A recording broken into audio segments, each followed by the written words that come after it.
আসসালামু আলাইকুম। রবি 10 মিলি স্কুল আজকে লাইভ ক্লাসে সবাইকে স্বাগতম। কেমন আছো তোমরা? আলহামদুলিল্লাহ সবাই ভালো আছো আশা করি। তো আলহামদুলিল্লাহ আজকে হচ্ছে আমাদের স্থিরতড়িৎ চ্যাপ্টারের পার্ট 4 এর গাণিতিক সমাধান। তো আজকে আমাদের আলোচ্য বিষয় হচ্ছে ধারকত্বের যে সার্কিটগুলো আছে সেগুলো সলভ করা, এর পাশাপাশি হচ্ছে বিভবের কিছু সমস্যার সমাধান করা। তো তোমরা কে কোন জায়গা থেকে জয়েন করতেছো এবং আমাদের সাথে লাইভে আসো সবাই কমেন্টে লিখে দাও এবং পাশাপাশি তোমার কলেজের নামটিও লিখে দাও, কেমন?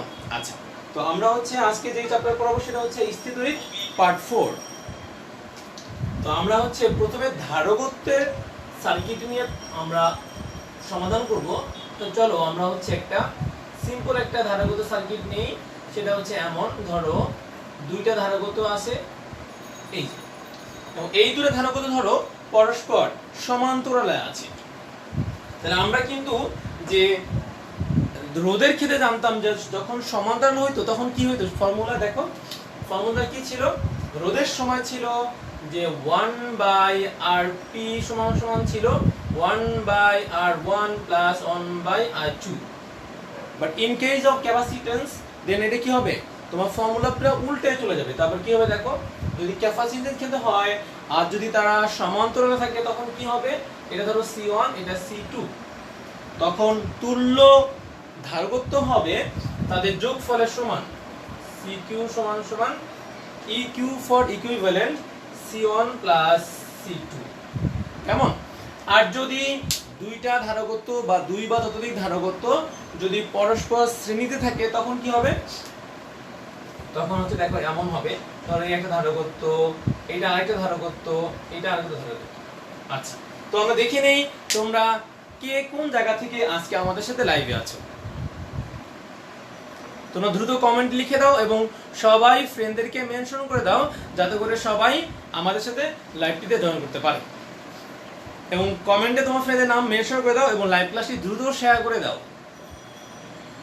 হ্যাঁ, আশিক আসিক ওয়ালাইকুম আসসালাম, তুমি কেমন আছো? তারপরে হচ্ছে হ্যাঁ, তোমরা দ্রুত লাইভ ক্লাসটি শেয়ার করে দাও যাতে করে সবাই আমাদের লাইভ ক্লাসটিতে জয়েন করতে পারে। রাইন ইসলাম ওয়ালাইকুম আসসালাম। হ্যাঁ, পাশে তোমরা ছোট্ট করে লিখে দাও তোমরা কে কোন কলেজে অধ্যয়নরত।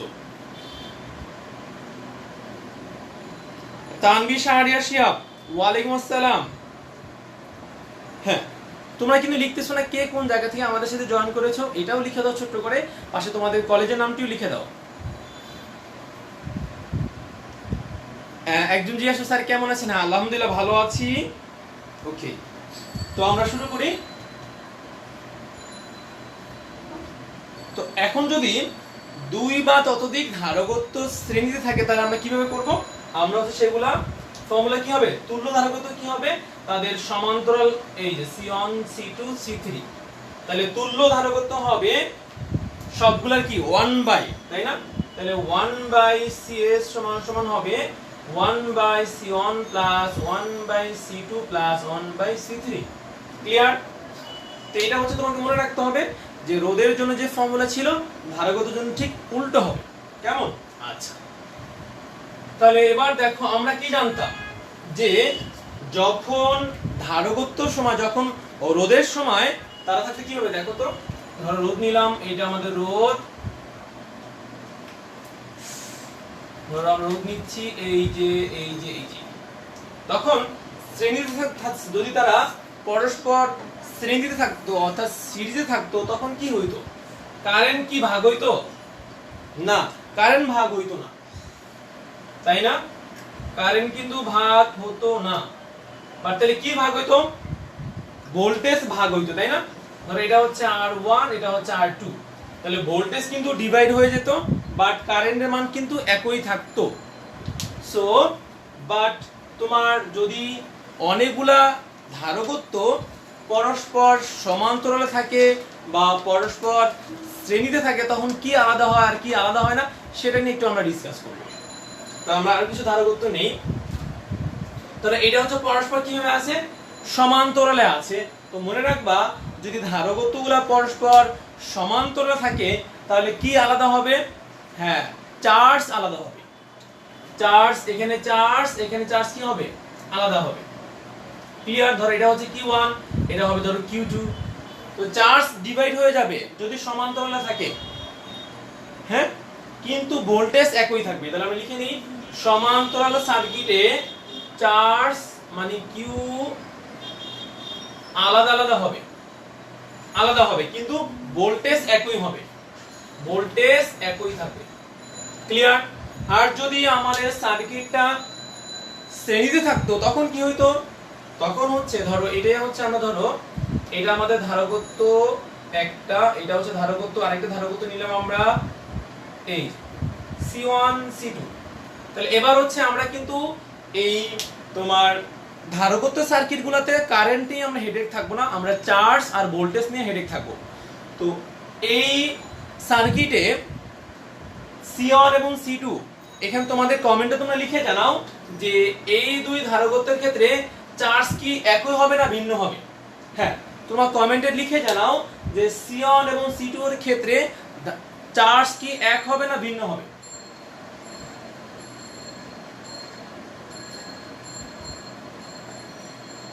তানভীর সারিয়া সিয়াব, হ্যাঁ সুজন মৃধা, চার্জ নাকি কারেন্ট? চার্জ। চার্জ কি এক হবে না ভিন্ন হবে? চার্জ কি একই হবে নাকি ভিন্ন হবে? তোমরা কমেন্টে জানিয়ে দাও, দ্রুত কমেন্টে জানিয়ে দাও চার্জ কি একই হবে না ভিন্ন হবে। হ্যাঁ, আশিক লিখছে চার্জ ভিন্ন হবে। আশিক আর একটু চিন্তা করো, তুমি কিন্তু প্রায় সঠিকই হচ্ছিল, বাট এরপরও you are successfully wrong. Charge কিন্তু এক হবে না ভিন্ন হবে না, একই হবে। হ্যাঁ, তোমরা কমেন্টে লিখে দাও। আরো দেখি কে লিখছো। রাইন ইসলাম রুদ্র লিখছে, ক্লিয়ার দেখা যাচ্ছে। রাইন ইসলাম রুদ্র, তুমি বলো চার্জ কি এই C1 এবং C2 ধারকত্বের ক্ষেত্রে একই হবে না ভিন্ন হবে?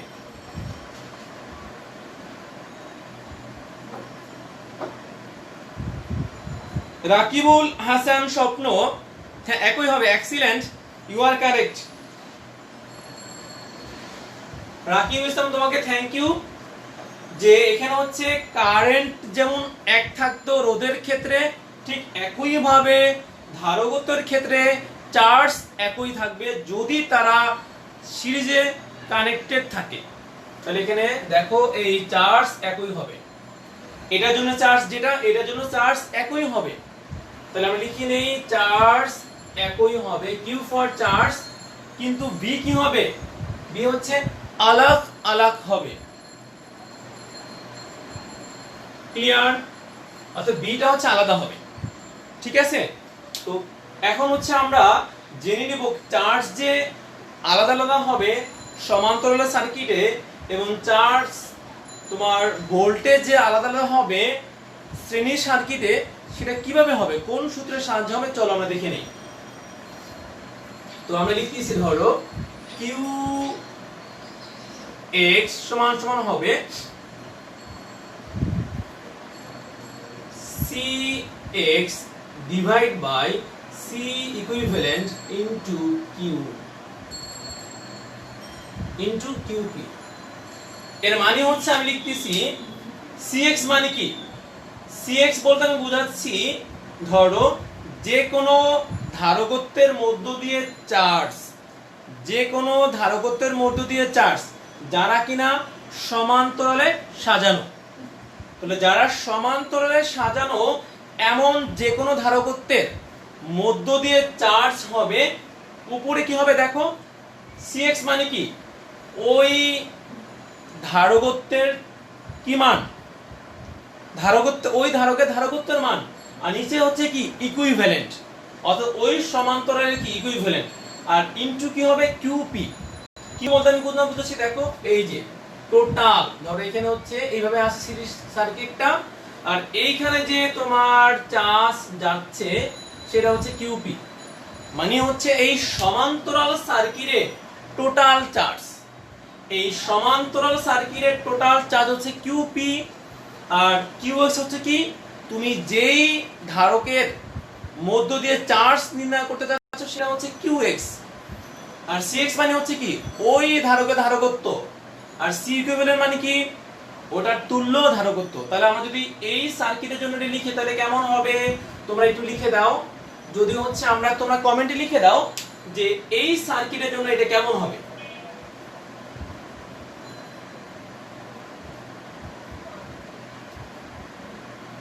তোমরা দ্রুত লাইভ ক্লাসটি শেয়ার করে দাও যাতে করে সবাই লাইভ ক্লাসে জয়েন করতে পারে।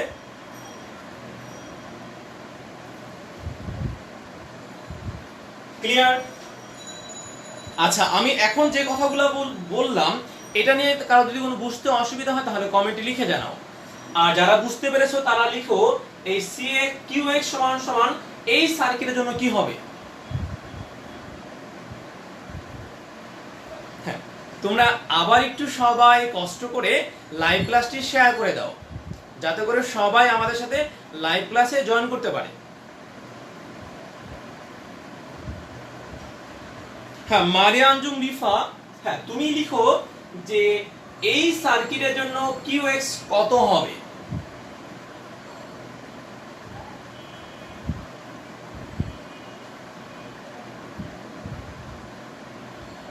হ্যাঁ, আশিক বলছে আরেকবার বুঝিয়ে দেন। থ্যাংক ইউ আশিক তোমাকে।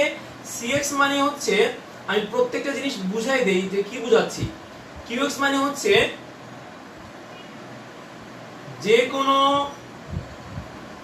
যে কোনো ধারকের মধ্য দিয়ে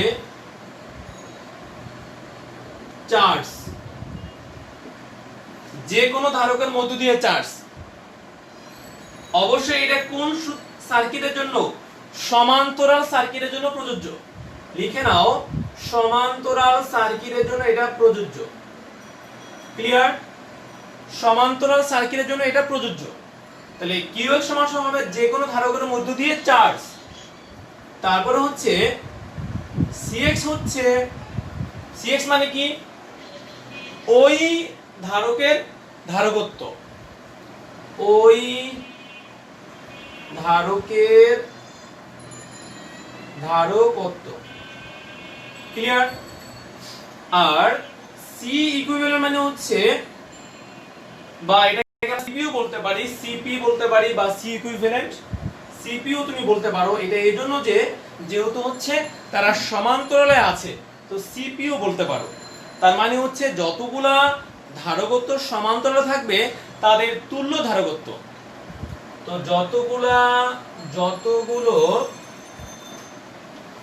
যতগুলো ধারক সমান্তরালে থাকবে তাদের তুল্য ধারকত্ব। কেমন? তাদের তুল্য ধারকত্ব। এখন তোমাদের প্রতি আমার কোশ্চেন হচ্ছে এই সার্কিটের জন্য এই ফর্মুলা তাহলে কেমন হবে। আমি এটা মুছে দিচ্ছি, এটাকে ভুলে যাও, কারণ এটা হচ্ছে শ্রেণীর সার্কিট, আর শ্রেণীর সার্কিটের জন্য আমাদের এটা প্রযোজ্য না, এটা হচ্ছে সমান্তরাল সার্কিটের জন্য প্রযোজ্য। কেমন? তো এখানে আমরা একটা ব্যাটারি নিয়ে ফেললাম। ওকে, সো এখন তোমাদের কমেন্টে বলতে হবে যে এখানে QC1 কত হবে, অর্থাৎ এই C1 ধারকের মধ্য দিয়ে কত চার্জ যাবে সেটার ফর্মুলা কি হবে এই সূত্র অনুসারে। কমেন্টে জানাও। এমডি নুরুল হুদা, ওয়ালাইকুম আসসালাম, তুমি কেমন আছো?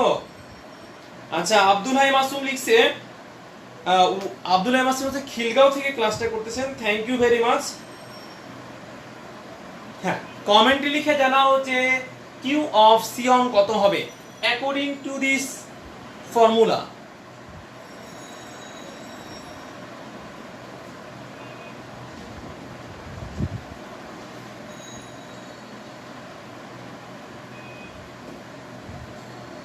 হ্যাঁ, আমি আরেকটু সময় দিচ্ছি তোমাদেরকে, কমেন্টে দ্রুত লিখে দাও যে Q of C1 কত হবে।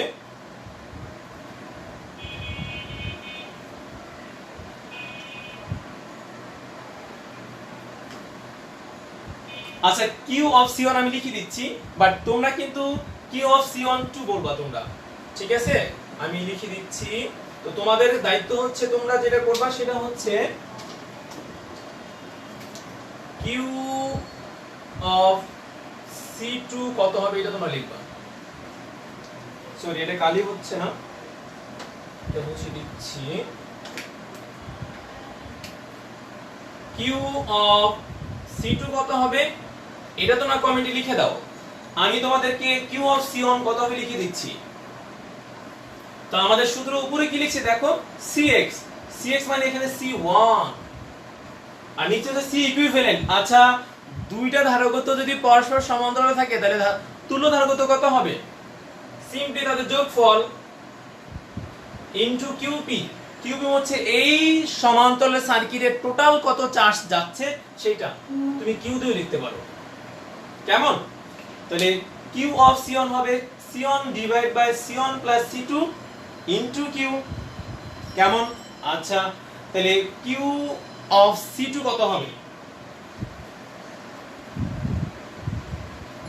হ্যাঁ 80 লিখছে হচ্ছে C1 by C2 into QP. না না তোমার আরেকটু সুন্দর করে লেখো, 80 তোমার হচ্ছে বিএম তামজিদ। ওয়ালাইকুম আসসালাম, কেমন আছো তুমি? গুড।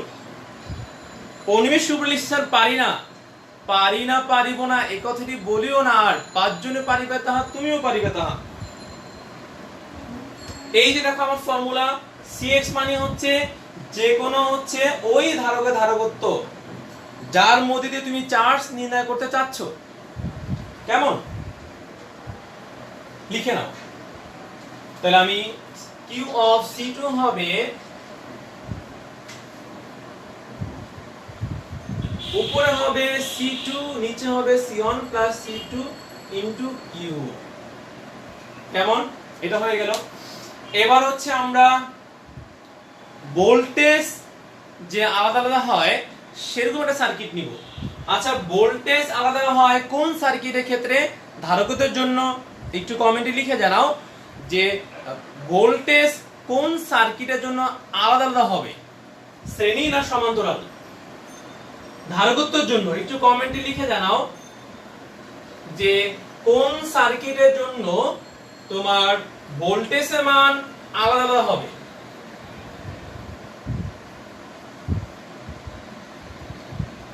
আশিক কমেন্ট লিখছে, হ্যাঁ তোমারটা হয়েছে, thank you. Neel Mahmud excellent, congratulation, জাজাকাল্লাহ to you, you are correct. Maria Anjum Rifa উনি লিখছে যে উনি ফার্স্ট ক্লাস করতেছেন, বুঝতেছেন না। হ্যাঁ তুমি ধীরে ধীরে ধৈর্য সহকারে শুনতে থাকো, আশা করি বুঝতে পারবা। হ্যাঁ অনিমেষ শুভ লিখছেন স্যার এই ফর্মুলা কিভাবে আসে? ওই যে তোমরা দেখো না মনে আছে রোধের জন্য মনে আছে voltage divider formula, current divider formula শিখছিলাম, ঠিক একই ভাবে এই ধারকত্বের জন্য ওগুলো আসে। অর্থাৎ ধারকত্বে কি হবে? চার্জ ডিভাইডার ফর্মুলা আর ভোল্টেজ ডিভাইডার ফর্মুলা। তো ভোল্টেজ ডিভাইডার কোথায় হয় বলো? ভোল্টেজ কোথায় ভাগ হয়ে যায় কোন সার্কিটের ক্ষেত্রে? শ্রেণী না সমান্তরাল? শ্রেণী। তাহলে আমরা এটা শ্রেণী নেই, ভোল্টেজ এটা লিখতে পারি আমরা হচ্ছে voltage divider rule. Voltage divider rule for capacitance, for capacitor. Okay voltage divider rule. তো কারা ভোল্টেজ আলাদা আলাদা হবে বলো তো? যারা শ্রেণীতে আছে, তাই না? তো শ্রেণীতে ধরো এরকম অনেকগুলা রোধ আছে এরকম। কেমন? এই ঠিক আছে। তো আমরা একটা সার্কিট নিলাম যারা হচ্ছে কি পরস্পর কিভাবে আছে? শ্রেণীতে আছে। তাহলে এটা ধরো C1, এটা C2, এটা C3, এটা হচ্ছে আমাদের V। কেমন? এখন হচ্ছে আমরা কি চাচ্ছি দেখো, আমরা হচ্ছে এই এর ভোল্টেজ চাচ্ছি V1, এটা হচ্ছে ধরো V2, এগুলো আমরা নির্ণয় করতে চাচ্ছি। কেমন? তাহলে সূত্র হচ্ছে দেখো, জেনারেল সূত্র হচ্ছে এরকম, CVx সমান সমান হবে C equivalent by Cx into total V। এইভাবে আমরা এটাকে এভাবে লিখতে পারি Cs divide by Cx into V। কেমন? অর্থাৎ Bx মানে কি? Bx মানে হচ্ছে যেই ধারকের মধ্য দিয়ে তুমি ভোল্টেজ নির্ণয় করতে চাচ্ছ, যেই ধারকত্বের দুই প্রান্তের ভোল্টেজ নির্ণয় করতে চাচ্ছ সেটা হচ্ছে Vx, কেমন? আর Cs মানে কি? মোট তুল্য রোধ এই সার্কিটের, পুরো সার্কিটের না, যারা শ্রেণীতে আছে তাদের তুল্য ধারকত্ব কত সেটা হচ্ছে Cs। আর Cx মানে কি? তুমি যেই ধারকত্বের দুই প্রান্তের বিভব পার্থক্য নির্ণয় করতে চাচ্ছ তার ধারকত্বের মান। আর V হচ্ছে পুরা বর্তনীর কি? এই বর্তনীর কি? Total voltage. আচ্ছা, এইটাকে কে বুঝতে পেরেছো বা বুঝো নাই একটু কমেন্টে জানাও যে এই সূত্রটা আমি এভাবে অ্যাপ্লাই করতে পারি। শাহরি আহমদ খান কেমন আছেন? আলহামদুলিল্লাহ ভালো আছি, তুমি কেমন আছো?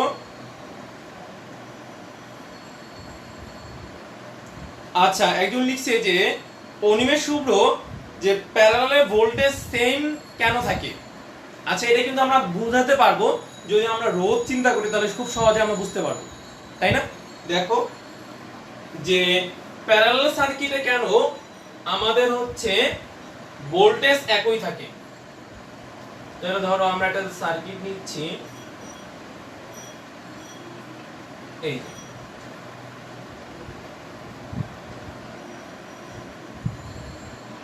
তো এটা হচ্ছে R1, এটা হচ্ছে R2, ঠিক আছে? এখন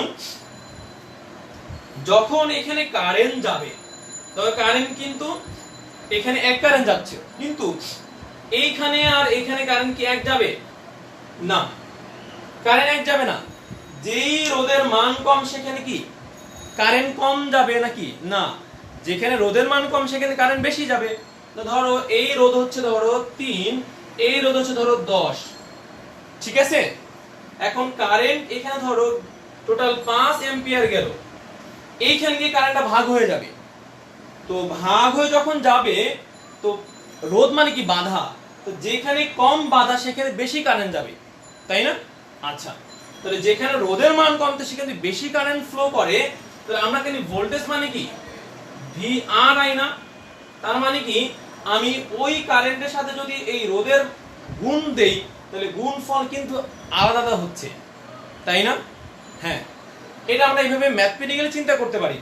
আরেকটা ভাবে আমরা প্র্যাকটিক্যালি চিন্তা করতে পারি। দেখো, তুমি যদি এই রোধের দুই প্রান্তের ভোল্টেজ নির্ণয় করতে চাও তাহলে তোমাকে ভোল্ট মিটার কিভাবে সেটআপ করতে হবে একটু বলো। আমি যদি এই R1 এর রোধের দুই প্রান্তের ভোল্টেজ নির্ণয় করতে চাই তাহলে আমাকে ভোল্ট মিটার কিভাবে লাগাতে হবে? দেখো কিভাবে লাগাতে হবে, আমি লিখে দিচ্ছি। এটা ধরো R1, তো তোমাকে অবশ্যই অবশ্যই হয় এভাবে তোমাকে ভোল্ট মিটার লাগাতে হবে, তাই না? তো এইখানে যে তুমি ভোল্ট মিটার লাগালা, দেখো এই পয়েন্ট আর এই পয়েন্ট কিন্তু একই জিনিস, কারণ এই পয়েন্ট সেম পয়েন্ট। কেন? এদের মাঝে কোনো ইলেকট্রিক্যাল ইকুইপমেন্ট নাই। সো এই পয়েন্ট আর এই পয়েন্ট একই পয়েন্ট, তার মানে আসলে কিন্তু তুমি আলাদা করে এই রোধের কোনো ভোল্টেজ মাপতে পাচ্ছ না। তুমি কি করতেছো? এই দুইটা রোধের সামগ্রিক ভোল্টেজ নির্ণয় করতে যাচ্ছ। কেন? কারণ তোমার যে ভোল্ট মিটার আলটিমেটলি দুইটার সাথেই লেগে আছে। এইটা শুধু R1 এর সাথে লেগে নাই, এই ভোল্ট মিটার R1 এবং R2 দুইটার সাথে লেগে আছে। কারণ এই দেখো, এইখানে লাগানো যেই কথা, এইখানে ভোল্ট মিটার লাগানো যেই কথা আর এখানে লাগানো একই কথা, আবার এখানে লাগানো যে কথা আবার এখানে লাগানো একই কথা, সব একই বিন্দু বা সেম পয়েন্ট। এইজন্য তুমি যেখানেই ভোল্ট মিটার লাগাও না কেন, ভোল্ট মিটার কিন্তু পুরো এই দুইটা রোধের একত্রিক ভোল্টেজ তোমাকে দেখাবে। এই জন্য আমরা সমান্তরালে যারা রোধগুলো থাকে তাদের মধ্যে দিয়ে একই ভোল্টেজ দেখতে পাই, ঠিক আছে?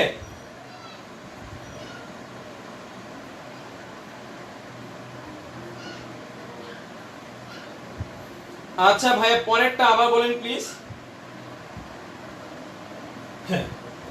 একজন লিখছেন স্যার রোধ আর তোমার ধারকত্বের মধ্যে পার্থক্য কি? অনেক পার্থক্য। এখন আমরা এগুলো তো বেসিক জিনিস, আমরা কিন্তু আসলে ম্যাথমেটিক্যালি ফোকাস করতেছি। রোধ হচ্ছে কি? বাধা। আর ধারকত্ব মানে কি? ধারকত্ব হচ্ছে দুইটা কি সমান্তরাল পাত রাখা হবে, যা কিনা মাঝখানে কি থাকবে? ইনসুলেটর থাকবে বা ডাইলেক্ট্রিক পদার্থ থাকবে যারা চার্জ রিজার্ভ করে রাখতে পারবে অল্প সময়ের জন্য, ঠিক আছে? এরা হচ্ছে ধারকত্ব, ফাংশনই আলাদা পুরোপুরি। তো এখন দেখো এই যে, তো আমি লিখছি যে Vx সমান সমান C ইকুইভ্যালেন্ট মানে Cx ইনটু V। এখন আমাকে একটু বলো তোমরা কমেন্টে লিখে জানাও যে এটা কত হবে, V অফ C2 কত হবে? হ্যাঁ, ঝটপট কমেন্টে লিখে জানাও যে V অফ C2 কত হবে।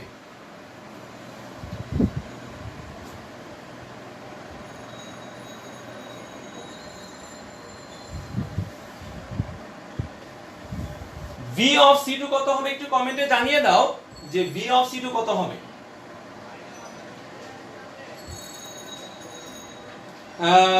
অনিমেষ শুভ্র, তুমি কমেন্টে জানিয়ে দাও যে V অফ C2 কত হবে। তো এটা কিন্তু আসলে খুব সহজ সার্কিট, একটু চিন্তা করলেই পারা যাবে। আমরা একটা শ্রেণীর সার্কিট নিচ্ছি যেখানে প্রত্যেকটি ধারকের আমরা যাচ্ছি বিভব পার্থক্য নির্ণয় করার জন্য। তো এটা হচ্ছে সেই টেকনিক বা টুলস বা যেটাকে বলা হয় ভোল্টেজ ডিভাইডার রুল, সেই টেকনিকের সাহায্যে এটা আমরা করতেছি। কেমন? তাহলে V অফ C2 কত হবে তোমরা কমেন্টে জানিয়ে দাও। এই সার্কিট অনুযায়ী V অফ C2 কত হবে?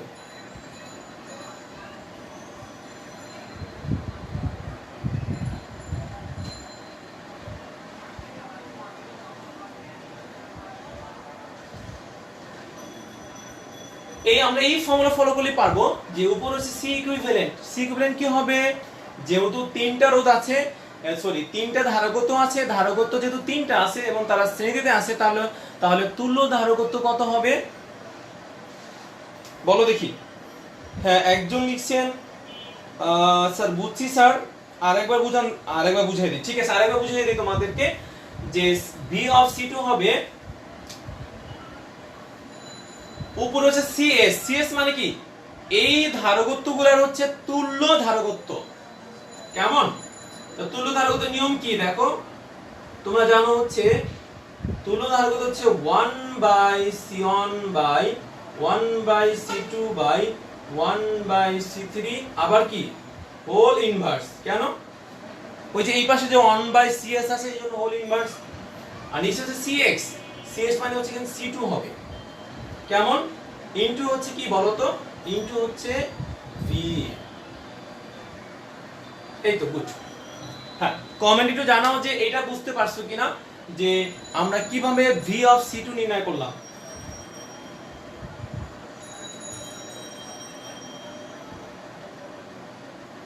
স্যার ক্যালকুলেটর ছাড়া ফিজিক্স সলভিং ক্লাস নেন? হ্যাঁ, ইনশাআল্লাহ নিব সময় হলে। এটা আজকে যা বুঝাচ্ছি দেখো এটা বুঝতে পারছো কিনা একটু বলো কাইন্ডলি।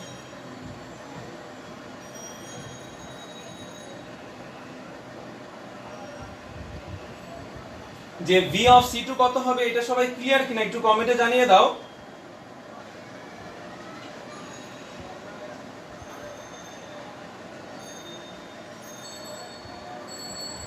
কেমন? আমি দেখতে পাচ্ছি না কমেন্টে লিখছো কিনা। ক্লিয়ার ভাই এখন? হ্যাঁ, আশিক থ্যাংক ইউ, জাজাকাল্লাহ। তারপর হচ্ছে লিখছে একজন হচ্ছে শাহরিয়ার আহমদ খান, তুমি বুঝতে পেরেছো, thank you. Sumaiya Shahin, thank you, বুঝতে পেরেছো। তো এটা হচ্ছে voltage divider rule for capacitor. ঠিক আছে, এই সূত্রের সাহায্যে আমরা সলভ করতে পারি। আবার চাইলে কিন্তু আমরা সেই নরমাল সূত্র সাহায্য করতে পারি, সেটা হচ্ছে দেখো Q সমান সমান C সমান সমান Q বাই V। এই সূত্রের সাহায্যে আমরা করতে পারি, আমরা দেখাবো।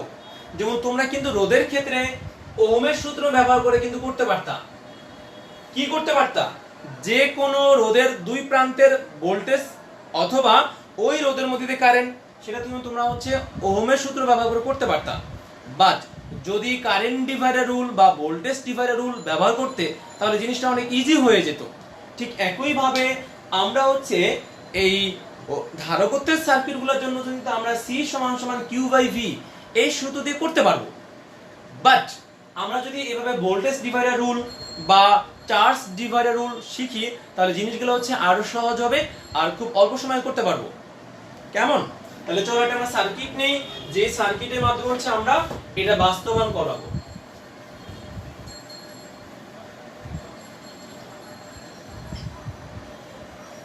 তো আমরা দ্রুত একটা সার্কিট নিয়ে ফেলতেছি।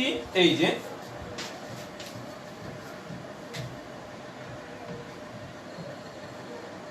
আমাদের সার্কিট আমরা এইবার শেখে নেই।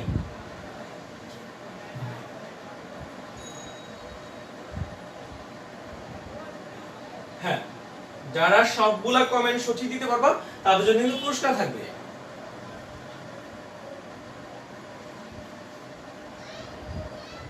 এই যে তাহলে এটা হচ্ছে একটা ধারকত্বের সার্কিট যেখানে আমাদের মোট 4টা ধারকত্ব আছে।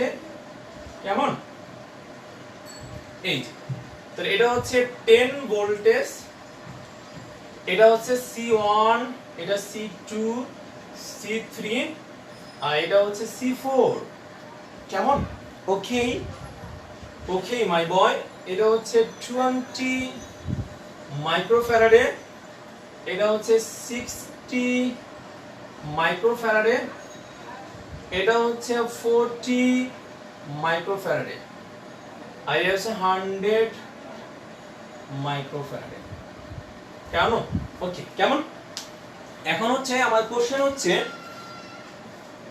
একটা আমার কোশ্চেন হচ্ছে যে C4 ধারকের দুই প্রান্তের বিভবত্ব কত, অর্থাৎ V of C4 equal to what, এটা তোমাকে নির্ণয় করতে হবে যে C4 ধারকত্বের দুই প্রান্তের ভোল্টেজ কত। 2 নম্বর কোশ্চেন হচ্ছে যে C2 বাই C4 কত হবে, সরি এটা হচ্ছে এরকম Q of, এই যে তার মানে হচ্ছে এই C4 আর C2 ধারকত্বের দুই ধারকের মধ্য দিয়ে চার্জের অনুপাত কত, এটা হচ্ছে আমাদের কোশ্চেন। তো কোশ্চেন সবাই ক্লিয়ার? আমাদের কাজ কি? তো প্রথম হচ্ছে আমরা C4 ধারকত্বের দুই প্রান্তের ভোল্টেজ নির্ণয় করব। ওকে,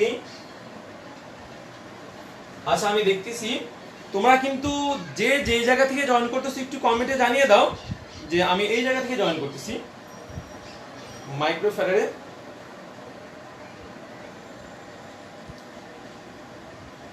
ওকে,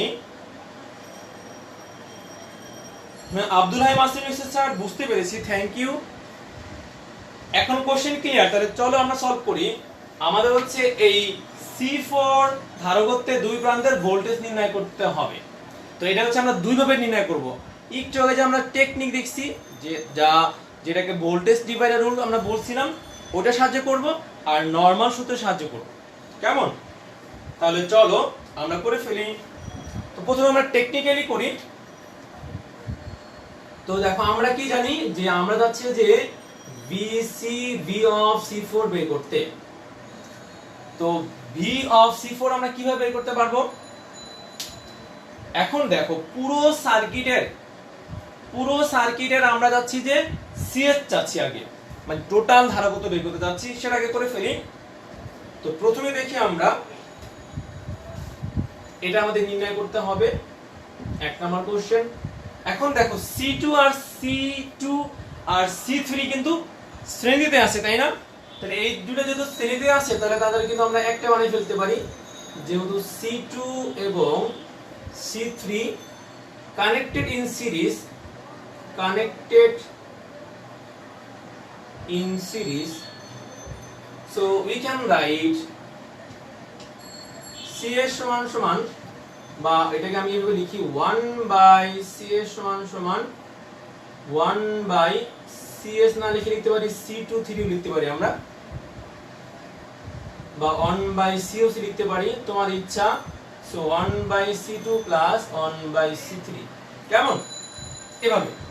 তো এটাকে আরো সুন্দর করে লেখা যায়, CS সমান সমান হবে, উপরে হবে গুণ আকারে, নিচে হচ্ছে যোগ আকারে, যেহেতু আমরা লসাগু করি এবং তারপর উল্টিয়ে দিই, তাহলে ব্যাপারটা হবে এমন C2 into C3 divided by C2 plus C3। কেমন? তো এটা মান কত আসে দেখো তো, তোমরা কমেন্ট একটু জানিয়ে দাও যে সিএস এর মান কত হবে। CS 24 Shahri Ahmed Khan, congratulation. হ্যাঁ, তোমার অ্যানসার সঠিক হয়েছে, জাজাকাল্লাহ টু ইউ। সাবিকুন নাহার মিম, তোমার হয়েছে 14.4। We are really sorry for you, এটা অ্যানসার হবে না। ও তুমি টোটাল অ্যানসার বলে দিচ্ছ, টোটাল অ্যানসার হবে হচ্ছে না, আমরা আরো দুঃখিত, তুমি যদি পুরো অ্যানসারটা বলে দাও সেটাও কিন্তু 14.4 হবে না। সাবিকুন নাহার 1.69, না 1.69 হবে না, আরেকটু ট্রাই করো, আরেকটু ট্রাই করলে পারবে। আচ্ছা, তাহলে সিএস হচ্ছে 24 মাইক্রোফ্যারাডে। কেমন? এখন আমরা সিএস পেয়ে গেলাম। এখন খেয়াল করো, এই সিএস যে আমরা পেয়ে গেলাম, এবার দেখো এই সিএস এর সাথে সি4 কিভাবে আছে, প্যারালালি নাকি সমান্তরালে। দেখো আমরা কি করে ফেলাম, দেখো আমরা যে কাজটা করেছি সেটা হচ্ছে এমন, এই যে এই দুটাকে একটা বানিয়ে ফেললাম, আর এটা কিন্তু সি4 এর জায়গায় আছে, দেখো এই যে। এবার সার্কিটের চেহারা কিন্তু একটু সুন্দর হয়েছে, ছোট হয়েছে। তো এটা হচ্ছে C1, এটা হচ্ছে C23, এটা হচ্ছে C4। এখন এই C23 আর C4 কিভাবে আছে, সমান্তরালে। তাহলে এই দুইটার তুল্য ধারকত্ব কত হবে, অবশ্যই এটা যোগফল। তাহলে যোগফল কত হবে দেখো, এটা যেহেতু তোমার 24, এটা 100, তাহলে 124 হবে অ্যানসার। আমি লিখে দিচ্ছি, এই যে C4 আর এখানে হচ্ছে এমন হবে, এই এটা হবে 124 মাইক্রোফ্যারাডে, আর এটা ছিল 20 মাইক্রোফ্যারাডে। কেমন? হ্যাঁ, এটা একটু বুঝতে পেরেছো কিনা একটু কমেন্টে জানাও। এই পর্যন্ত তোমরা ক্লিয়ার বুঝতে পেরেছো কিনা একটু কমেন্টে জানাও। হ্যাঁ, Animesh Shubhra, thank you for your correct answer.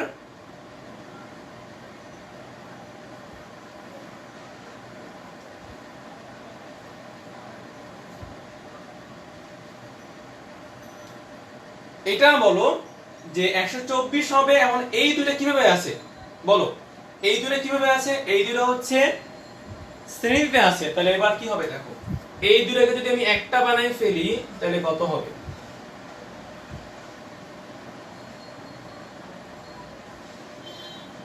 Good. তাহলে টোটাল ইকুইভ্যালেন্ট পাবো, তাই না? সি টোটাল পাবো। তাহলে সি কত হবে দেখো তো, এটা হবে কি, যেহেতু এই দুটা শ্রেণীতে আছে তাহলে কত হবে দেখো, এটা হবে, আমরা এভাবে লিখতে পারি যে 20 inverse plus 124 inverse whole inverse. কেমন? তাহলে এটার অ্যানসার কত হয় কমেন্টে লিখে জানাও যে তোমার এটা অ্যানসার কত হচ্ছে। এটা হচ্ছে হবে তোমার 17.22 মাইক্রোফ্যারাড। কেমন? হ্যাঁ, এই পর্যন্ত সবাই ক্লিয়ার বুঝতে পেরেছো কিনা কমেন্টে জানাও। আর যদি কোনো কোশ্চেন থাকে তাহলে বলো। এটা হচ্ছে ধরো স্টেপ 1, এটা হচ্ছে স্টেপ 2, এটা হচ্ছে স্টেপ 3, তিনটা স্টেপ আমরা করলাম। এবার হচ্ছে টোটাল, তাহলে সি সমান সমান আমরা কি জানি, কিউ বাই ভি। সি সমান সমান কি, কিউ বাই ভি। তাহলে সি সমান যদি কিউ বাই ভি হয়, তাহলে এখান থেকে আমরা পুরো সার্কিটে কত চার্জ যাবে, ঠিক যেমন আমরা রোদের ক্ষেত্রে টোটাল কারেন্ট নির্ণয় করতাম না, আমরা রোদের ক্ষেত্রে আমরা কি নির্ণয় করতাম, প্রথমে টোটাল কারেন্ট কত হবে, মোট কারেন্ট কত হবে। তো এখানে আমরা কি করলাম, মোট চার্জ কত হবে সেটাকে বের করে ফেললাম। তাহলে কিউ সমান সমান সিভি হবে। তাহলে সি হচ্ছে আমরা পাইছি 70.22 আর আমাদের ভি কত 10, তা মাল্টিপ্লাই করলে কত হবে 172.2 মাইক্রো চার্জ, মাইক্রোকুলম। কেমন? তো আমাদের কত আসলো, 172.2 মাইক্রোকুলম চার্জ আমরা পেলাম টোটাল। বাট আমাদের কিন্তু টোটাল চাইনি, আমাদের কি চাচ্ছে যে এই C4 ধারকত্বের মধ্যে দিয়ে কত চার্জ জমা হবে সেইটা, তাই তো? এখন কিন্তু আমরা খুব সহজে বুঝতে পারতেছি যে C1 এর সাথে কিন্তু এই পুরো চার্জই যাবে, বাট এইখানে গিয়ে চার্জ ভাগ হয়ে যাবে, তাই না? এইখানে কিছু চার্জ যাবে, দেখো এই যে দেখো এখানে কিন্তু এই চার্জটাই যাবে, পুরো চার্জ এই পথ দিয়ে যাবে, কারণ যেহেতু এটার সাথে আমার মূল সার্কিট শ্রেণীতে আছে, তাই এটার মধ্যে দিয়ে পুরো চার্জ ফ্লো হবে। বাট এইখানে গিয়ে চার্জ দুটো রাস্তা পাওয়াতে charge will be divided. So charge এখানে কত যাবে সেটা তোমাকে বের করতে হবে, আলটিমেটলি এটা তোমাকে বের করতে হবে। কেমন? তাহলে চলো আমরা কিভাবে বের করতে পারি। আর যদি কেউ অ্যানসার করে ফেলো কমেন্টে দ্রুত জানাতে ভুলো না যে স্যার আমার অ্যানসার এত হয়েছে। সাবিকুন নাহার মিম, থ্যাংক ইউ, তুমি বুঝতে পেরেছো।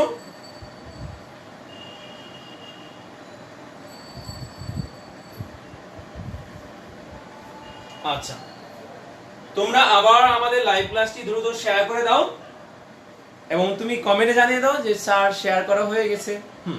সবাই লাইভ ক্লাসে শেয়ার করে দাও। কারো কোনো কোশ্চেন থাকলে বলো, এই পর্যন্ত যদি কারো কোনো কোশ্চেন থাকে তাহলে বলতে পারো। তো আমরা কোন জায়গাটা মুছে নিব, আমরা এই জায়গাটা মুছে ফেলি, এই জায়গাটা মুছে নিই আমরা। কেমন? এখন হচ্ছে আমরা কি চাচ্ছি যে এই C4 ধারকত্বের মধ্য দিয়ে কত চার্জ যাবে সেটা বের করতে যাচ্ছি। তাহলে আমাদের প্রসিডিউর কি দেখো। তো আমরা যেটা করতে পারি, দেখো আমরা যেটা করতে পারি, যেহেতু এখানে ভোল্টেজ আলাদা হবে, এখানে ভোল্টেজ আর ভোল্টেজ কি হবে এক হবে, কিন্তু এই ভোল্টেজ আর এই ভোল্টেজ কিন্তু আলাদা হবে। আমি এই ভোল্টেজ বলতে বোঝাচ্ছি এই C1 এর মধ্যে যে ভোল্টেজ এটার সাথে কিন্তু এই বাকি পার্টটুকু ভোল্টেজটা কি হবে আলাদা হবে। কেন? দেখো তোমরা দেখতে পাচ্ছ এই জায়গাতে, দেখো এই যে দেখো তোমরা দেখতে পাচ্ছ এই C1 সাথে এই যে বাকি সার্কিটটুকু আছে তারা কিন্তু শ্রেণীতে কানেক্টেড, সিরিজে সংযুক্ত আছে। সো এই ক্ষেত্রে এই C1 এর মধ্যে যে ভোল্টেজ হবে বাট এটার মধ্যে ভোল্টেজ কিন্তু আলাদা হবে। তো আমরা একটা কাজ করতে পারি যে এটা নাম দিতে পারি V আর এটা হলো তোমার V2। তাহলে আমরা যেটা করতে পারি সেটা হচ্ছে এটা হচ্ছে আমাদের ধরো V1 আর এটার জন্য হচ্ছে V2, ঠিক আছে। আর যেহেতু এই 124 এর সাথে আমার C4 এটা পুরোটা কি সমান্তরালে সংযুক্ত, তাই এদের মধ্যে কিন্তু আমার ভোল্টেজটা একই হবে। কেমন? তো আমরা কিন্তু এটা বের করে ফেলতে পারি। তাহলে V1 সমান সমান হবে, V1 মানে কি ওই যে C সমান সমান Q বাই V। তাহলে V1 সমান সমান হবে কি, V1 হবে হচ্ছে Q বাই C1। কেন Q হইলো দেখো, কারণ হচ্ছে এই C1 এর মধ্য দিয়ে পুরো চার্জ কিন্তু ফ্লো হচ্ছে, এইজন্য আমরা পুরো চার্জটাই নিচ্ছি, ঠিক আছে। আমরা কি চাচ্ছি, এই যে C1 ধারকত্বের মধ্যে দুই প্রান্তে বিভব পার্থক্য কত সেটা আমরা বের করতে যাচ্ছি। তো সেটা হবে এমন, আমি ডাইরেক্টলি C1 এ বলে দিচ্ছি। তো Q হবে টোটাল Q আমরা কত পেয়েছি, Q হচ্ছে আমরা পেয়েছি 172.2। কেমন? আর আমরা C1 কত দেওয়া আছে দেখো 20। সো এটা যদি আমরা ডিভাইড করি তাহলে কত আসবে 8.6 অন ভোল্টেজ। তাহলে আমরা কিন্তু দেখো ভোল্টেজ পেয়ে গেলাম যে এই রোধের এই ধারকের দুই প্রান্তের ভোল্টেজ কত 8.61। আচ্ছা, তাহলে কিন্তু বাকি ভোল্টেজ তাহলে কোথায় ড্রপ হবে বলো, একটু কমেন্টে জানিয়ে দাও যে আমার যদি এই C1 ধারকের দুই প্রান্তে 8.61 ভোল্টেজ ড্রপ হয় তাহলে বাকি ভোল্টেজটুকু কোথায় ড্রপ হবে, একটু কমেন্টে জানিয়ে দাও।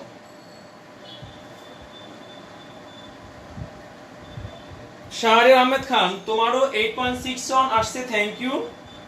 কিন্তু আমরা কিন্তু এটা করতেছি নরমাল ওয়ে। এরপরে আমরা দেখাবো কিভাবে আমরা ওই একটু আগে যে আমরা দুইটা টেকনিক শিখেছিলাম যে voltage divider rule, charge divider rule, সেই সূত্র দিয়ে দেখাবো একই অ্যানসার আসে।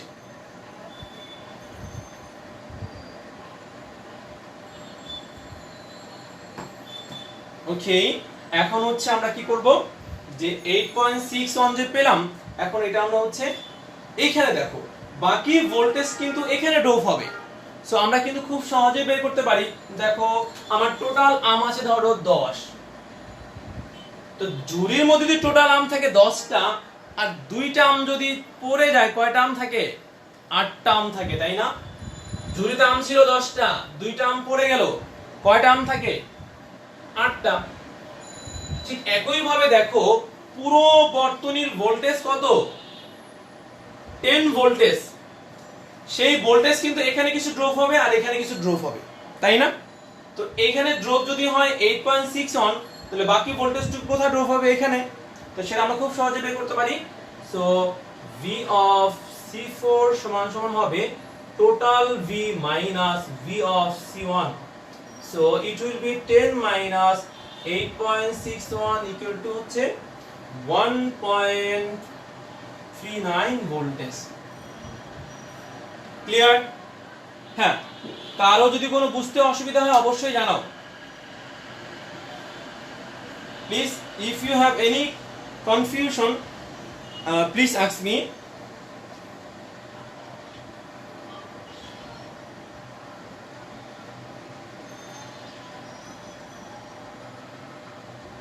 হ্যাঁ, যদি কোনো বুঝতে অসুবিধা হয় আমাকে জানাও।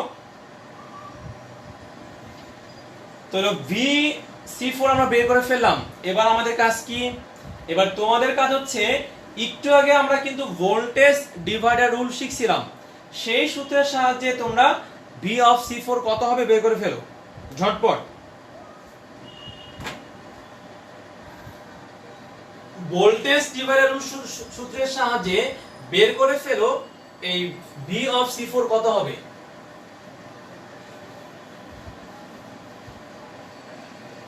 এখন হচ্ছে আমরা ভোল্টেজ ডিভাইডার রুল এর সাহায্যে দেখাবো যে আসলে আমাদের ভোল্টেজটা কত হয়, V of C4 কত হয়, তাই না? সেই সূত্র তোমাদের মনে আছে? হ্যাঁ, অবশ্যই মনে আছে। সেটা কি ছিল?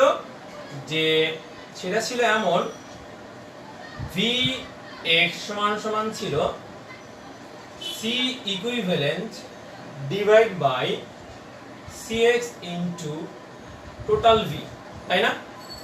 এমন ছিল না? কিন্তু দেখো এই সূত্রটা কার জন্য প্রযোজ্য ছিল? যেখানে সবগুলা কিভাবে থাকবে? শ্রেণীতে, তাই না? তাহলে এখানে কি সবগুলা শ্রেণীতে আছে? না। তো এখানে কিন্তু দেখো সবগুলা কিভাবে আছে? শ্রেণীতে। সো এইখানে চাইলে তুমি এই সূত্র ব্যবহার করতে পারো। কেমন? তাহলে চলো এখানে আমরা বের করে ফেলি। তো আমাদের অ্যানসার হবে C ইকুইভ্যালেন্ট। তো C ইকুইভ্যালেন্ট কত হয় দেখো, এই যে এটা হচ্ছে 100 ছিল, 100, আর এটা ছিল হচ্ছে তোমার 24, তাই না? ওকে। তো এবার হচ্ছে আমরা কিন্তু এখানে সূত্রের সাহায্যে বের করে ফেলতে পারি এটা অ্যানসার কত হবে। তো তার আগে আমাকে দেখো, আমরা যেটা করতে পারি সেটা হচ্ছে, যেহেতু আমরা Vx চাচ্ছি, তাহলে Vx মানে কি? দেখো Vx সমান সমান হচ্ছে, বা আমরা কিন্তু জানি যে C সমান সমান Q বাই V, তাই না? তো আমরা যদি V চাচ্ছি তাহলে V সমান সমান কি? দেখো Q বাই C।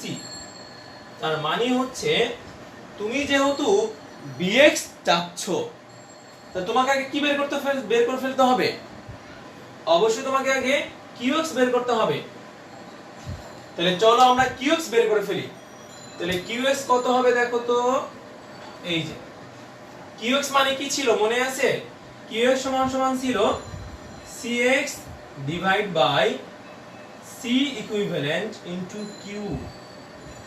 কেন Q ইউজ করলাম? আমরা কিন্তু টোটাল Q জানি অলরেডি, আমরা কিন্তু টোটাল Q জানি। তাহলে Cx কত দেখো, Cx মানে কি?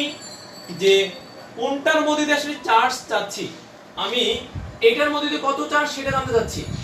আমি কিন্তু এটা জানি টোটাল চার্জ কত, আমি কিন্তু একটু আগে বের করেছি টোটাল চার্জ কত। এখন হচ্ছে এটার মধ্যে দিয়ে কত চার্জ যায় আর এটার মধ্যে কত চার্জ যায় সেটা বের করব।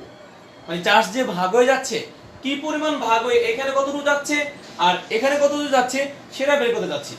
তাহলে হচ্ছে উপরে হবে Cx, Cx মানে কি 100, আর নিচে হবে কি ইকুইভ্যালেন্ট।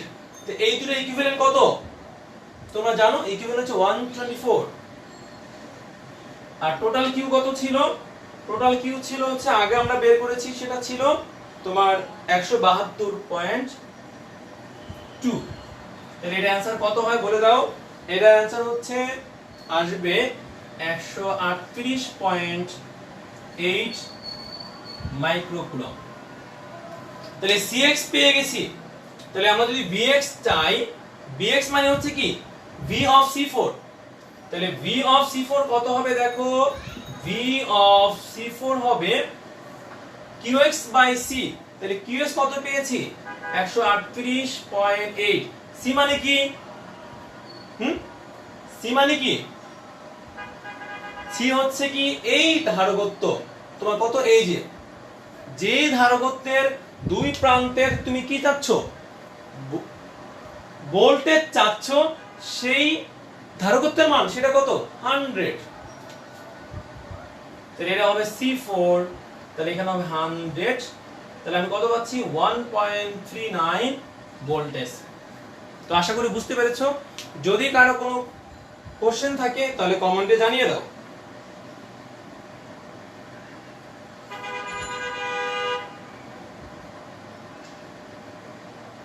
হ্যাঁ, কমেন্টে দ্রুত জানিয়ে দাও যদি তোমার কোনো বুঝতে অসুবিধা হয়।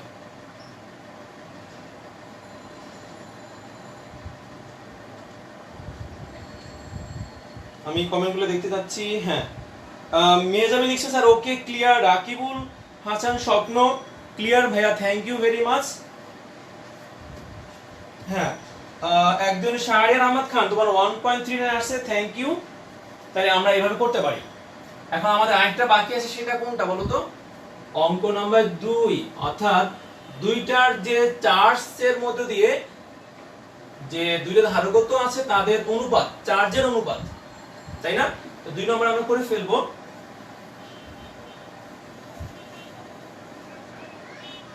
দুই নম্বর কি ছিল? 2 নম্বর ছিল হচ্ছে Q of C2 divide by Q of C4 কত হবে? তো আমি এটা করে দিব না তোমাদেরকে, তোমাদের একটু হিন্টস দিব।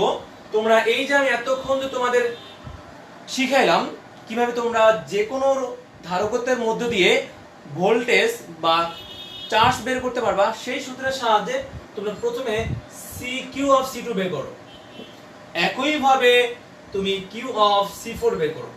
আমরা কিন্তু Q of C4 অলরেডি বের করেছি। এখন কি করে? জাস্ট এই দুটোকে ভাগ দাও, তাহলে কিন্তু অ্যানসার হয়ে যাবে।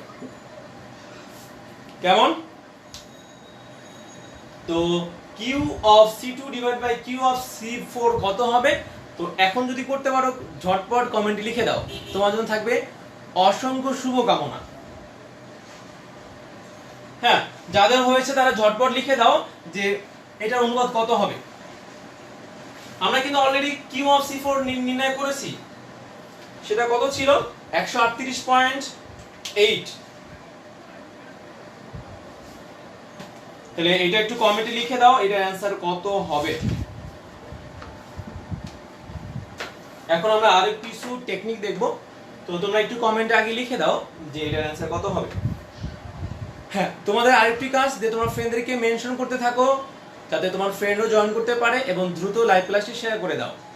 আর যারা লিখোনি যে কোন কলেজ থেকে তুমি আমাদের সাথে জয়েন করেছো, তারা এক্ষুনি জলদি করে লিখে ফেলো তোমাদের কমেন্ট তোমার নামটি লিখে দাও, তোমার কলেজের নাম। কেমন?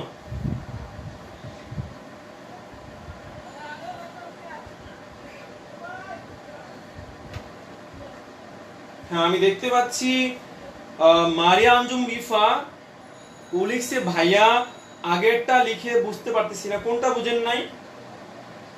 এইটা?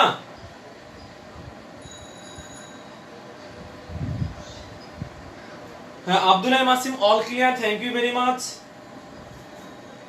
আশি সাবিকুন নাহার মিম, তোমরা বুঝতে পেরেছো, থ্যাংক ইউ।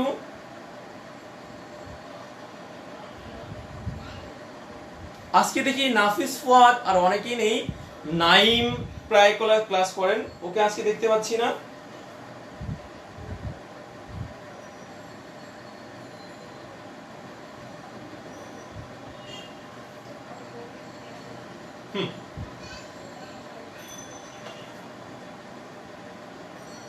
তাহলে কমেন্টে লিখে দাও যে এই দুইটার চার্জের অনুপাত কত হবে। কেউ কি পেরেছো? আব্দুল মাসিম মেসেজে, উনি হচ্ছে আলী আহমদ হাই স্কুল থেকে জয়েন করেছেন। আশিক আশিক হচ্ছে Shahabuddin degree college, thank you.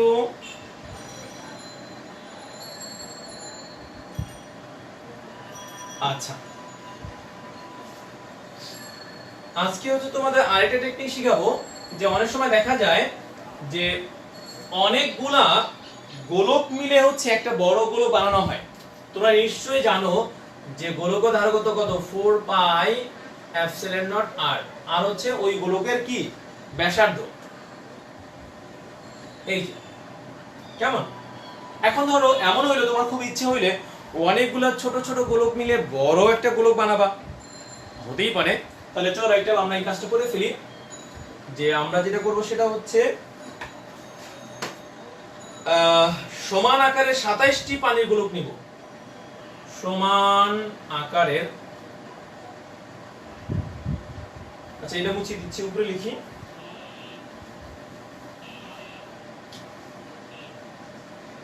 সমান আকারের 27টি পানির গোলকের প্রতিটিতে সমান সংখ্যক চার্জ আছে। তো সমান আকারের 27টি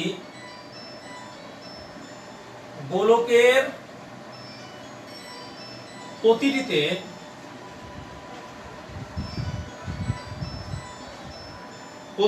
সমান ও সমজাতীয় আধান আছে।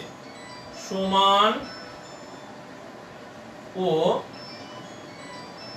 সমজাতীয় আধান আছে। কেমন?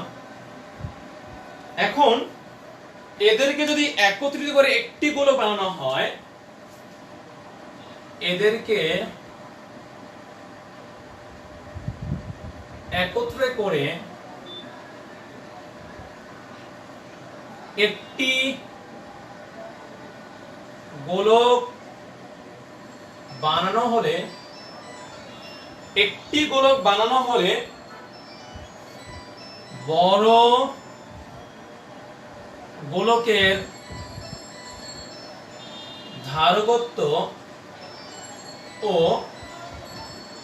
বিভব কত হবে? ক্লিয়ার?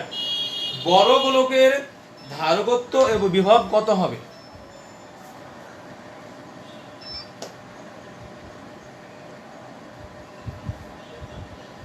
ক্লিয়ার? তো একটা শর্টকাট বলে দিই প্রথমে, যে মনে রাখবা যে তুমি যদি কখনো এই কাজটা করো, ধরো n কিউব সংখ্যক তোমার ছোট গোলক মিলে n কিউব সংখ্যক ছোট গোলক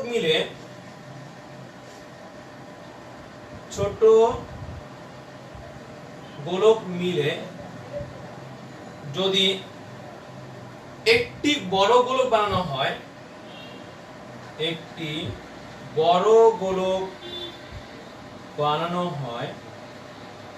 কেমন?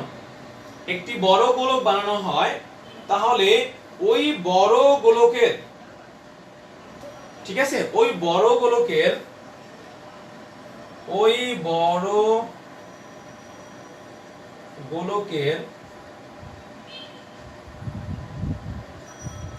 বিভব ও ধারকত্ব ছোট গোলকের n স্কয়ার ও n গুণ হবে। এটা লিখে নাও, এটা হচ্ছে তোমার আসল অ্যানসার। যে তুমি যদি n সংখ্যক ছোট গোলক মিলে একটি বড় গোলক বানাও, তখন ওই বড় গোলকের বিভব ও ধারকত্ব হবে ছোট গোলকের n স্কয়ার এবং n গুণ যথাক্রমে। কেমন? এই তাহলে n কিউব সংখ্যক ছোট গোলক, তো এটাকে n কিউব বানাই ফেলে আমরা, তো এটাকে যদি n কিউব বানাই ফেলে তাহলে কেমন হবে দেখো তো, কি হবে বলো তো? 3 টু দি পাওয়ার 3 হবে, তাই না? ক্লিয়ার? তার মানে হচ্ছে কি, এতটি গোলক যদি আমি একত্রে করি তাহলে বড় গোলকের ধারকত্ব হবে কি n স্কয়ার।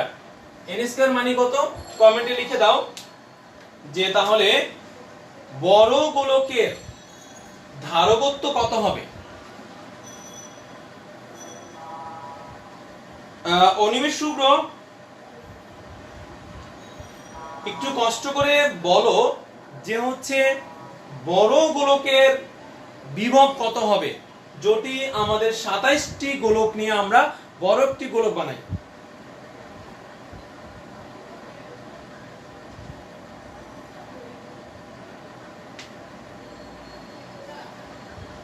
হ্যাঁ, ঝটপট বলে দাও, কমেন্টে জানিয়ে দাও যে আমি যদি এই 27টি গোলক মিলে বড় একটি গোলক বানাই তাহলে সেই বড় গোলকের বিভব কত হবে। বিভব ছোট গোলকের কত গুণ হবে বিভবটি, সেটা কমেন্টে লিখে দাও।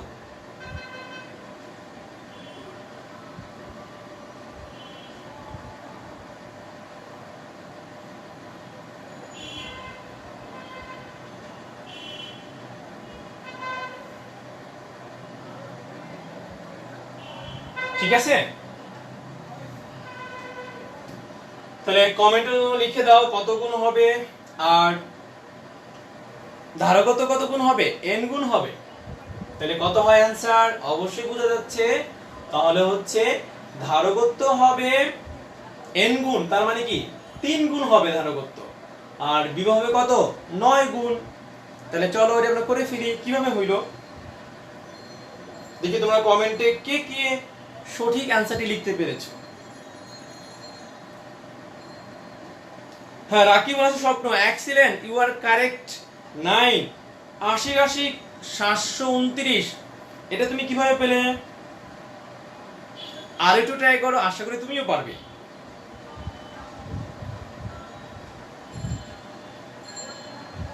হ্যাঁ, কমেন্টে লিখে জানাও যে সঠিক অ্যানসারটি কত হবে। তো আমি লিখে দিচ্ছি, ধারকত্ব হবে 3 গুণ আর বিভব হবে 9 গুণ। ক্লিয়ার? ধারকত্ব হবে 3 গুণ আর বিভব হবে 9 গুণ। তো কিভাবে হইলো চলো আমরা দেখি।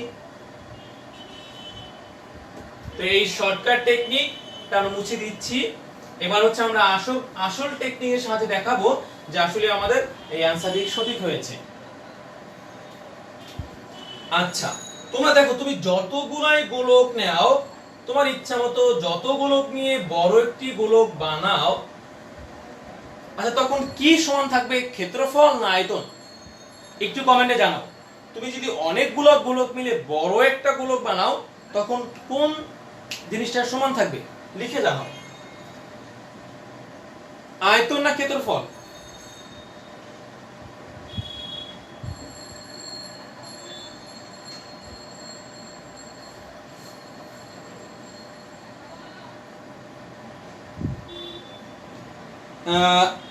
আনু হচ্ছে, একটু কমেন্টে লিখো যে তুমি যদি অনেকগুলো ছোট্ট ছোট্ট গোলক মিলে বড় একটি গোলক বানাও তাহলে সেক্ষেত্রে কোনটা সেম থাকে, দৈর্ঘ্য, প্রস্থ, আয়তন, ক্ষেত্রফল? কমেন্টে জানাও।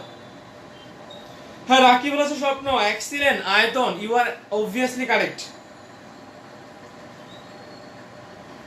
আরো দুই একজন কমেন্টে লিখো।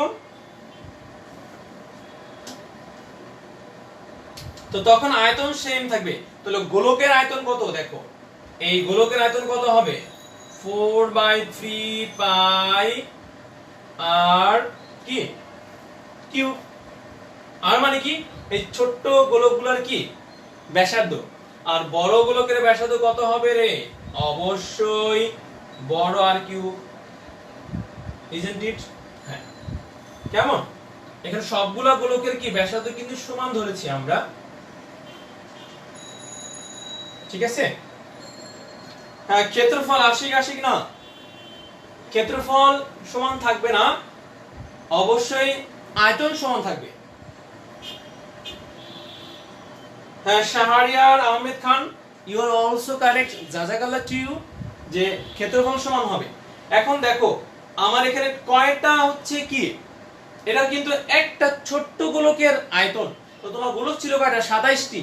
তো you have to multiply 27 with this, then go ahead. তারপর সামনে যাও, সামনে যাই, সামনে গেলে কত হবে?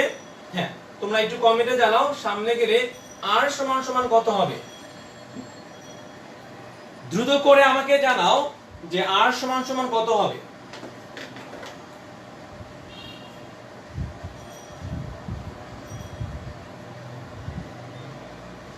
হ্যাঁ, দ্রুত জানাও যে আর সমান সমান কত হবে।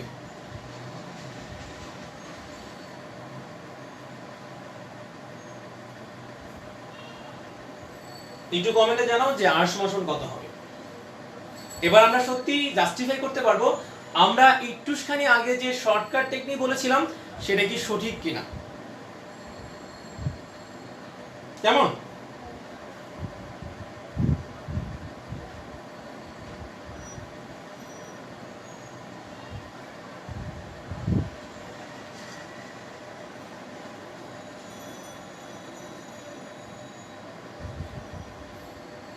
হ্যাঁ, আর এর মান কত হবে? তোমরা লিখছো, একজন লিখছো হচ্ছে টয়েস আয়রন। টয়েস আয়রন কেন দেখি আর একটু ভালো করে লিখো যে আসলে এখানে আয়তন কত হবে।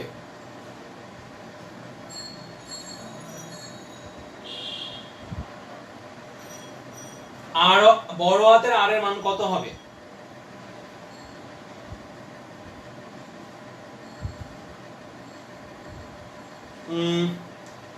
মাকসুদ বিন সাইদ লিখছেন হচ্ছে 3R, you are obviously correct, জাযাকাল্লাহ টু ইউ, যে r সমান সমান 3R।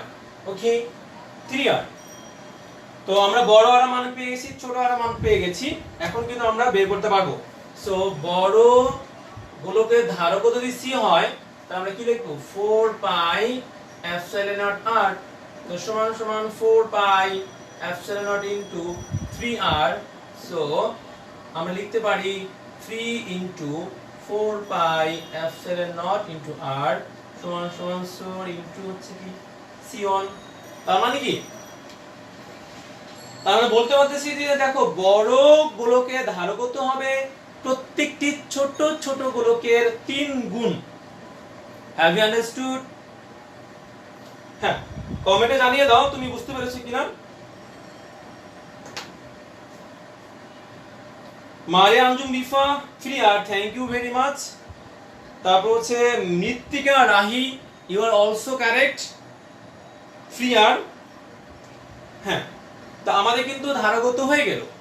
তাহলে এবার আমাদের কাজ কি? বিভব বের করা। তাহলে বিভবের সূত্র কি? বিভব মানে কি? V সমান সমান হচ্ছে কি C সমান সমান Q বাই V। তাহলে V will be Q by C। তাহলে দেখো আমাদের 27টি গোলক মিলে যদি বড় গোলক বানাই তাহলে সেখানে চার্জ কত হবে? একটু কমেন্টে লিখে জানাও যে 27টি গোলক মিলে যদি আমি একটা বড় গোলক বানাই, যেখানে ধরো প্রত্যেকটি ছোট গোলকের চার্জ ধরো Q, প্রত্যেকটি ছোট গোলকের চার্জ Q, তাহলে এই বড় গোলকের চার্জ কত হবে? হ্যাঁ, কমেন্টে জানাও। আশিক, আশিক কোন জিনিসটা আরেকবার বুঝাবো, আরেকবার বলবা? আশিক, আমি বলতে যাচ্ছি তুমি যে ছোট্ট ছোট্ট 27টি গোলক মিলে বড় একটি গোলক বানাচ্ছ, তাহলে প্রতিটি ছোট গোলকের ধরো চার্জ কিউ আমরা ধরে নিলাম, তাহলে বড় গোলকের চার্জ বড় হাতের কিউ সমান সমান কত হবে? মেহজাবিন তুমি বুঝতে পেরেছো, থ্যাংক ইউ।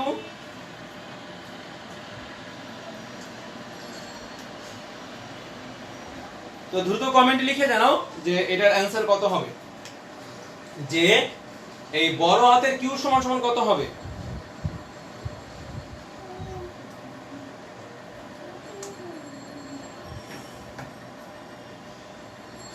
হ্যাঁ, বড় হাতের কিউ সমান সমান কত হবে? এই যে বোঝা যাচ্ছে বড় হাতের কিউ কত হবে, দেখো এই যে 27 ইনটু ইউ। ক্লিয়ার? আর সি কত পেয়েছি আমরা? সি সমান সমান কত পেয়েছি? 3 ইনটু C1। সো আমরা কিন্তু বের করতে পারি, এই যে 20 কাটা গেলে 9 Q বাই C1, তাহলে 9 ইনটু V1। ক্লিয়ার? তার মানে হচ্ছে এই প্রত্যেকটি ছোট ছোট গোলকের যে বিভব পার্থক্য থাকবে তার হচ্ছে 9 গুণ।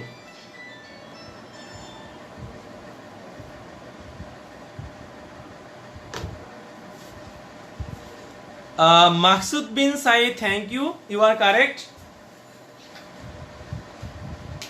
তো এটা হয়ে গেল। এখন আমরা আরেকটি অঙ্ক দিব। আচ্ছা, কেউ কি বুঝতে পারতেছ না এমন কেউ আছে তাহলে বলো।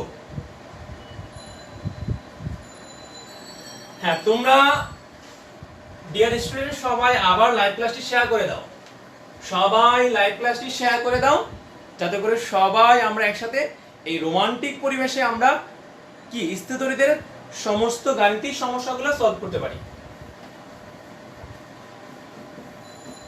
তো এবার হচ্ছে আমি আরেকটা অঙ্ক দিচ্ছি।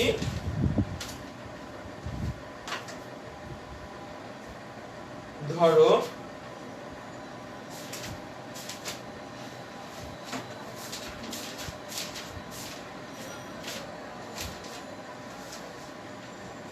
হ্যাঁ, একটা হোমওয়ার্ক দিই তোমাদেরকে।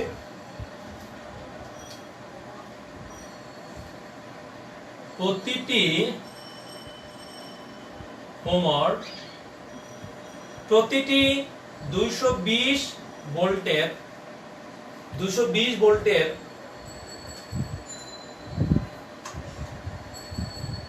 220 ভোল্টের 8টি গোলক মিলে যদি বড় একটি গোলক বানাই তাহলে সেই বড় গোলকের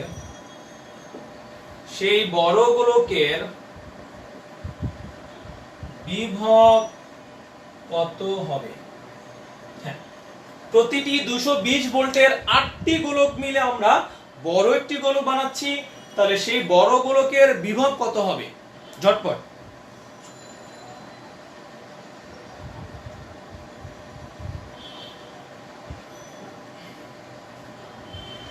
জান্নাতুল নাইম, হ্যাঁ বলো যে এই বড় গোলকের বিভব কত হবে?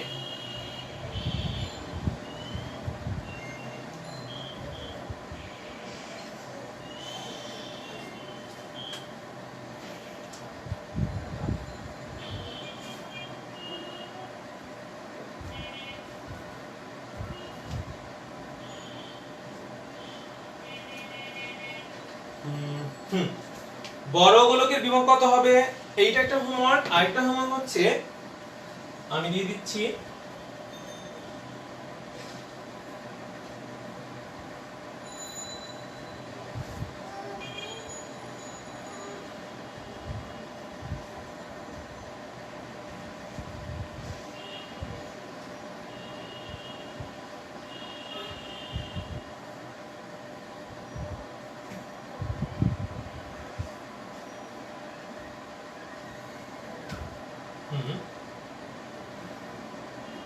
এটা C1, এটা ধরো C2, C3, C4, C5, কেমন?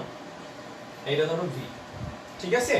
তাহলে প্রত্যেকটি ধারকত্ব যদি C হয়, প্রত্যেকটি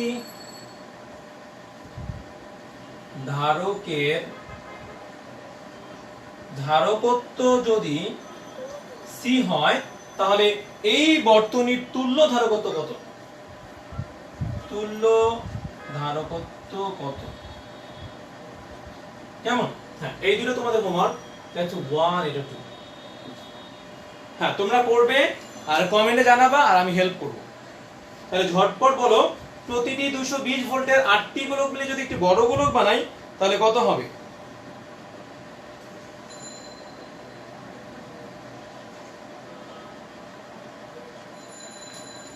আচ্ছা, তানভীর ইসলাম লিখছে হচ্ছে লাভ লাভ। হ্যাঁ, তোমার অ্যান্সারটা বলো। অ্যান্সার হচ্ছে একদিন নিচে 4 হবে। 4 বলতে কি বোঝাচ্ছ? মৃত্তিকা রাশি হচ্ছে 4 গুণ হবে, 4 গুণ বোঝাচ্ছ? হ্যাঁ। কেন?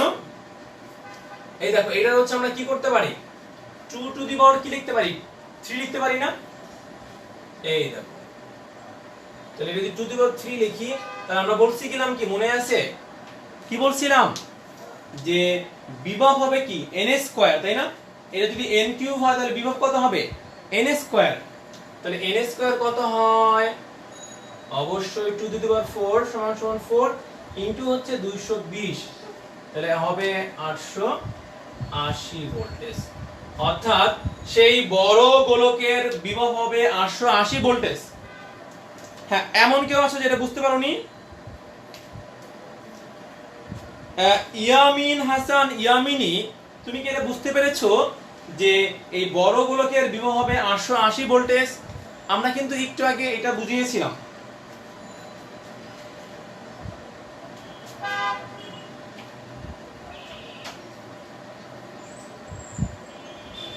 ওকে, তাহলে এটা আমাদের হয়ে গেল। আচ্ছা, এটা নিয়ে কারো কোনো কোশ্চেন আছে কিনা তাহলে কমেন্টে জানাও, যে এইটাতে আমি এখানে বুঝতেছি না। আচ্ছা, বিভব যদি হয় 880 ভোল্টেজ, ধারকত্ব কত গুণ হবে? ধারকত্ব কত হবে? n গুণ হবে, n কত 2, তো ধারকত্ব হবে কি দ্বিগুণ। তাহলে তোমরা বের করে ফেলো ধারকত্ব কত হবে। এমডি ইয়ামিন, হ্যাঁ থ্যাংক ইউ, তুমি বুঝতে পেরেছো। তাহলে যারা বুঝতে পেরেছো তারা হচ্ছে এটার তুল্য ধারকত্ব কবে কত হবে আমাকে বলে দাও। এই শেষ সার্কিটের তুল্য ধারকত্ব কত হবে আমাকে একটু জানাই দাও ঝটপট। প্রত্যেকটি ধারকত্বের ধারকত্ব হচ্ছে তোমার সি, তাহলে তুল্য ধারকত্ব কত হবে?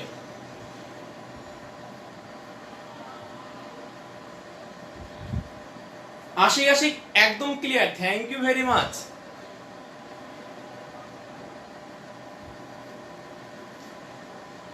তোমরা হচ্ছে এই পাশে নিচের সার্কিটের বলো তুল্য ধারকত্ব কত হবে। এটা হচ্ছে আজকে আমাদের শেষ, বলা হয় না শেষ ভালো তার সব ভালো তার। আজকে এই শেষটা যে পারবে সে আসলেই ভালো পারবে।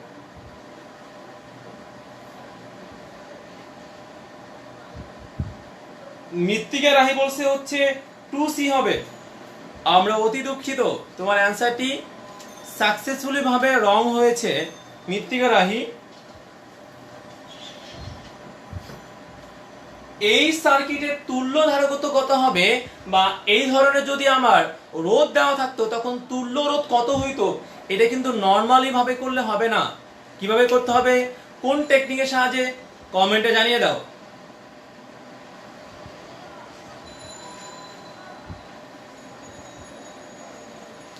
কোন টেকনিকের সাহায্যে এটা করা যাবে?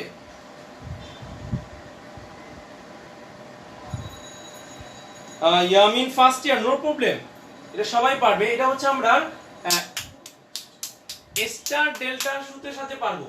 এই দেখো, স্টার ডেল্টা বা স্টার, এই ওয়াই বলা হয়, ক্লিয়ার? এটা ডেল্টা, এটা হচ্ছে স্টার। তো ডেল্টা স্টার বা স্টার ডেল্টা কনভার্সনের মাধ্যমে আমরা